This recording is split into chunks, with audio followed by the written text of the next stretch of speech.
De regreso a las mañanas de América Radio con Sandra Peebles a las 8:38 de la mañana en este día 3 de abril de 2025. Damos la bienvenida a Julio Schilling, analista político, quien es politólogo, autor y director de Patria de Martí y The Cuban American Voice. Muy buenos días, Julio. Buenos días, Sandra. Un placer estar contigo. Igualmente. Bueno, Julio, hemos estado hablando durante toda la mañana de los aranceles, porque la verdad que esta historia, como quiera, es una historia que nos afecta a todos, ¿no? Porque es la economía, obviamente afecta el bolsillo, no sabemos exactamente cómo. Aquí veo que están pronosticando que va a haber una caída en la bolsa esta mañana. La bolsa todavía no ha abierto, pero ya están diciendo que el S&P 500 y Nasdaq van a caer abruptamente, se van a desplomar y se espera que el Dow caiga a 1000 puntos debido a estos anuncios por parte del presidente Donald Trump. ¿Qué análisis nos puedes dar sobre la situación que estamos viviendo en estos momentos en cuanto a los aranceles? Hay que recordar siempre, Sandra, que cuando escuchamos hablar de aranceles, personas piensan que es una cosa nueva y la realidad es que no, que ha habido la utilización de aranceles extraordinarios contra los Estados Unidos. O sea, los Estados Unidos tiene un déficit comercial de más de 918 mil millones de dólares en el 2024. Quiere decir que los Estados Unidos importó mucho más de lo que exportó. Y estamos hablando de aranceles automóviles estadounidenses, en algunos países aliados, más del 70%, por ejemplo, India, en el whisky de Kentucky, tiene un arancel de 200%, producto de agricultura. Los Estados Unidos se enfrentan severas restricciones por los aranceles con nuestros aliados europeos. O sea que aquí lo que primero se está haciendo en cuanto a las medidas anunciadas ayer, porque fueron bastante integradoras, o sea, cubrieron no solo enemigos de los Estados Unidos como China, sino aliados, es tratar de nivelar las reglas del juego, porque desde hace muchos años, décadas, los Estados Unidos ha estado subsidiando la economía del mundo, pero eso como una estrategia a raíz de la conclusión de la Segunda Guerra Mundial, donde se veía como un bien el fortalecer otras economías para tener un mundo más estable. Bueno, la realidad es que no ha habido tal estabilidad, pero sí ha habido un costo, o sea, se han enriquecido muchos países y eso es muy bueno, pero eso no ha ocurrido en una laguna. Ese enriquecimiento ha sido a expensas de la clase media estadounidense. Ya cuando se abrió el mercado de China comunista y hubo esa enorme transferencia de riqueza que hemos visto desde las finales de la década de los 70, pues todavía siendo en tantas comunidades a través de los Estados Unidos, el precio, el consumo de drogas en esta medida demuestra, es un precio por los daños antropológicos de... Y Julio, esa transferencia de riqueza por remesas, ¿por qué?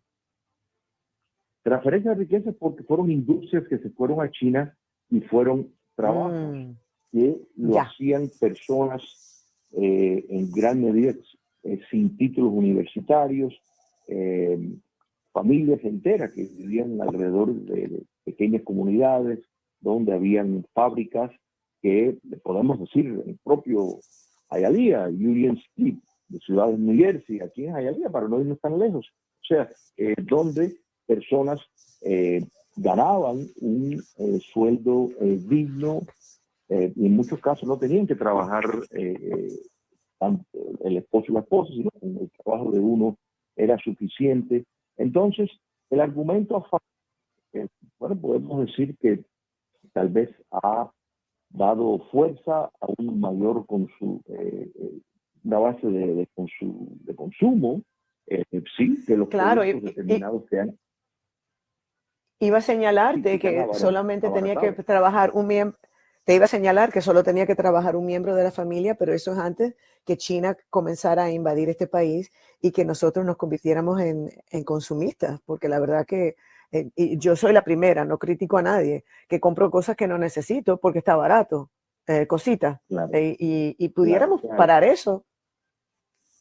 Por supuesto, y esa es la idea de los aranceles. O sea, primero, el primer propósito es tratar de anivelar, y digo primer propósito no necesariamente en cuestión de importancia, sino para ir desglosando, porque hay tres puntos importantes de por qué los aranceles. Primero, para nivelar las reglas del juego. No es justo que nosotros importemos automóviles de países como Japón, Corea del Sur, Europa, y sin embargo los productores estadounidenses allá enfrentan unos muros que no pueden entrar, no pueden competir. Entonces, pues, básicamente los aranceles son equitativos a los aranceles que tienen contra los fabricantes estadounidenses. Y esto es una forma de, primero, nivelar, porque recuerda que esto no está escrito en piedra. Si mañana Japón, si mañana Corea del Sur, si mañana la India, estoy nombrando aliados de los Estados Unidos, reducen sus aranceles contra productos estadounidenses, los Estados Unidos hará lo mismo. O sea, que aquí hay un intento de rectificar una gran injusticia que lleva ocurriendo mucho tiempo. También es una herramienta para atraer industrias para acá, para que incluso empresas extranjeras que hemos visto y estamos viendo, por ejemplo, empresas que quieren la Hyundai, ya se ha comprometido a desarrollar fábricas acá, porque entienden que si los aranceles se quedaran, o tal vez mirando que los aranceles, aunque ambos países los relajen, ellos les conviene estar en territorio norteamericano para la producción de automóviles. Esto es una cosa buena, Sandra, que conviene más que nada a la clase media. Los que más se han beneficiado, y esto es una pura realidad, son los financistas, personas con títulos universitarios que trabajan en el sector financiero, muy apegado a Wall Street, son los que más se han beneficiado de esta economía y que más ha castigado es a la clase trabajadora. Eso es, los hechos no pueden refutar ese hecho. Pero cuando miramos Julio, también, ya, no, adelante, termina la idea.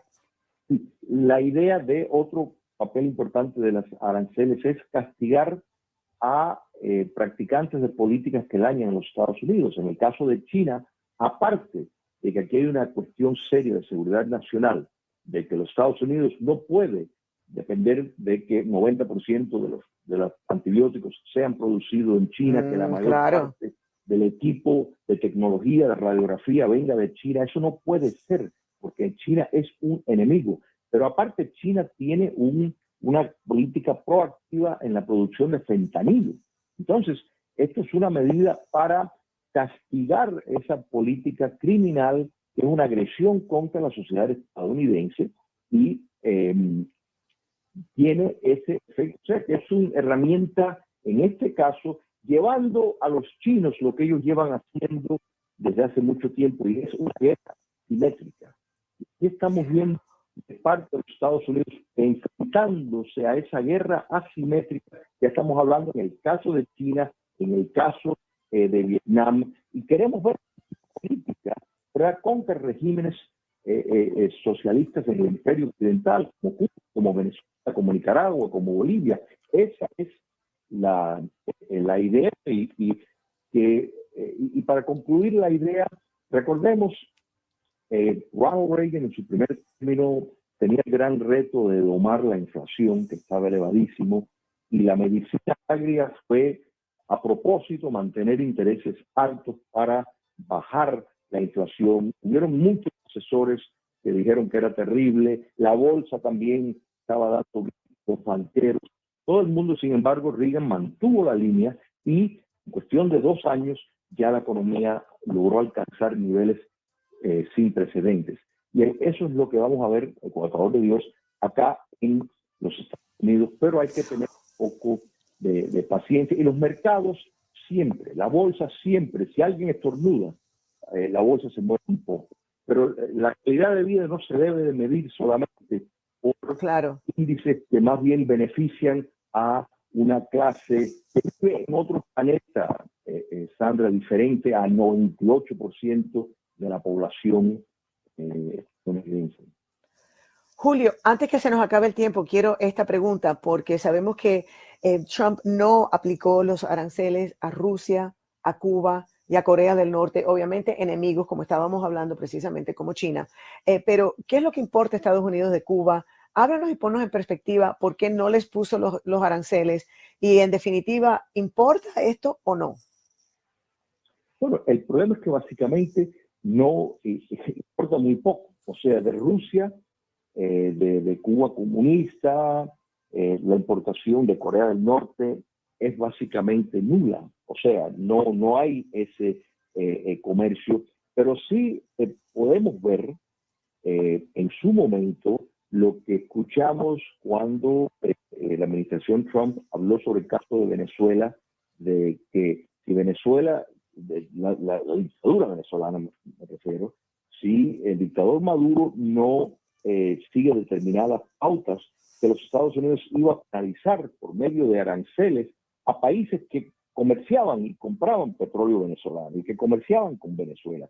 Y eso, en cierto sentido, es una o mejor dicho, casi ley Helms-Burton aplicado a la dictadura de Maduro. O sea, entonces, este tipo de actitud debemos dar bienvenida. O sea que esperemos una vez que las cosas se vayan acomodando, que la actual administración pues mire y precisamente busca medidas políticas más proactivas para ayudar a producir un cambio de régimen en Cuba. Eso aliviaría el problema de la subversión comunista en el continente y aliviaría enormemente el narcotráfico, porque el tráfico que entra a los Estados Unidos está ligada medularmente con el socialismo continental que el comunista dirige, de modo de que políticas de penalizar a sociedades, a países que están ayudando a preservar el control dictatorial en Cuba debe ser una acción bienvenida y esperemos que eso sea el curso de tomar. Pero por el momento el comercio básicamente es insignificante y no tiene sentido. Bueno, claro, pero bueno, quería más o menos abordar el tema, siendo que es Cuba, obviamente, tu especialidad y nuestro interés aquí en el sur de la Florida. Muchísimas gracias, Julio Schilling, analista político, por estar con nosotros esta mañana.